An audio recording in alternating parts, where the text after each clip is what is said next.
कैवल्य ही त्यास प्राप्त होय गीतेची अक्षरे पडता श्रवणी जाय तत्क्षणी भवभय. दुसऱ्या चरणामध्ये नामदेवराय सांगतात गीतेची अक्षरे पडता श्रवणी. फक्त भगवद्गीतेची ती अक्षर तुमच्या आमच्या श्रवणामध्ये जरी ऐकण्यामध्ये जरी आली तर जाय तत्क्षणी भवभय. महाराज सांगतात एक एक श्लोकी एक एक भगवद्गीतेचा श्लोक महाराज कोटी अश्वमेध पुण्य ही आगाध मनिता गीता. गीतेची अक्षरे पडता श्रवणी जाय तत्क्षणी भवभय. भगवद्गीतेचं सामर्थ्य खूप आगाध आहे महाराज. भगवद्गीता म्हणजे सामान्य ग्रंथ नव्हे महाराज. कर्म तत्वाचा सिद्धांत देणारी भगवद्गीता महाराज.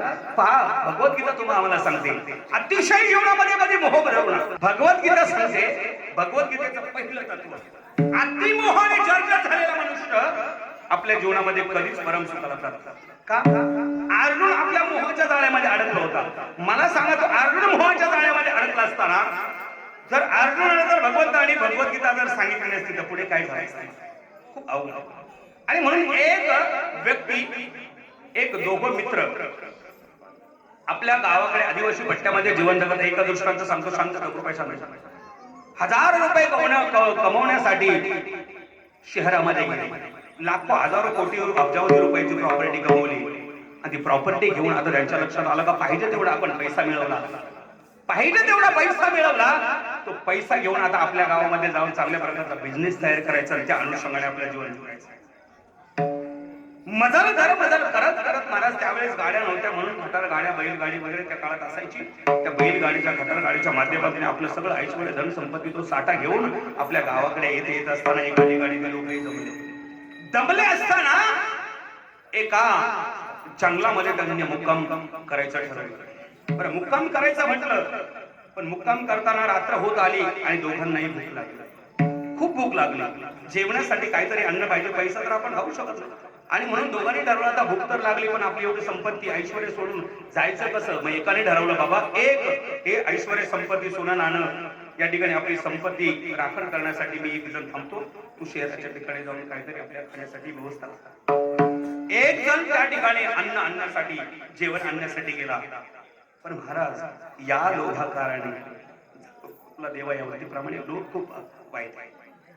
आपला मित्र आपल्यासाठी काहीतरी खाद्यपदार्थ जेवण आणण्यासाठी जात असताना याच्या विचारामध्ये दृष्ट विचार आले. खराब वाईट विचार आले. नाही ठरवलं अरे गावाकडे जाऊन जर दोघांमध्ये संपत्ती वाटून घेण्यापेक्षा जर आपण आपल्या मित्राला जर इथंच संपवलं तर सगळ्या प्रॉपर्टीचा सगळ्या ऐश्वर्याचा मालक मी होईल. राखणाऱ्याच्या मनात हा विचार आला. पण प्रारब्ध कर्म संयोगाने जो अन्न आणण्यासाठी गेला होता ना त्याच्या मनामध्ये सुद्धा हा विचार आला. याने याला कसं मारायचं नियोजन केलं होतं. एका शस्त्राचा वार करायचा आणि याला मारून टाकायचं. कोण राखणारा होता तो. आणि जो अन्न आणण्यासाठी जेवण आणण्यासाठी गेला होता त्यांनी याला कसा मारावा हा विचार केला होता. महाराज तो येता येता जेवणामध्ये विष घालून आला. दोघं समोरासमोर आले. महाराज आल्या आल्या एका धारदार शस्त्राने आपल्या मित्रावरती वार केला आणि त्याच ठिकाणी त्याला जिवंत मारून टाकलं. आनंदाचे डोही आनंद तरंग यावती प्रमाणे आनंद वाढू लागला. अंतःकरण सुखमय झालं आणि या ठिकाणी आता सर्व संपत्तीचा मालक मीच. पाहा लक्षपूर्वक काय काय. आणि जे अन्न त्या जो अन्न पदार्थ जे जेवण आणलं होतं ते जेवण घेण्यासाठी तो पुढे गेला आणि ते जेवण घेतलं आणि तो जेवू लागला. त्यांनी जेवण खाल्लं. आपल्या मित्राचा घात केला. विषमय असणारं अन्न त्याने भक्षण केलं. परिणाम बाबा यालाही जावं लागलं. संपत्ती आहे तिथंच. आणि म्हणून शास्त्रकार सांगतात धन आणि भूमो लक्षपूर्वक धन आणि भूमो पशवश्य गोष्टी भार्याग्रद्वारे जनस्मशाने देहशिताया परलोक्य मार्गे कर्मानुभोग चती जीव या विषया कारणे या विषया वाचोडी काही अनेक सर्वथा रम्य नाही ऐसा स्वभावचे पायी इंद्रियाचा ज्ञानेश्वर महाराज सांगतात.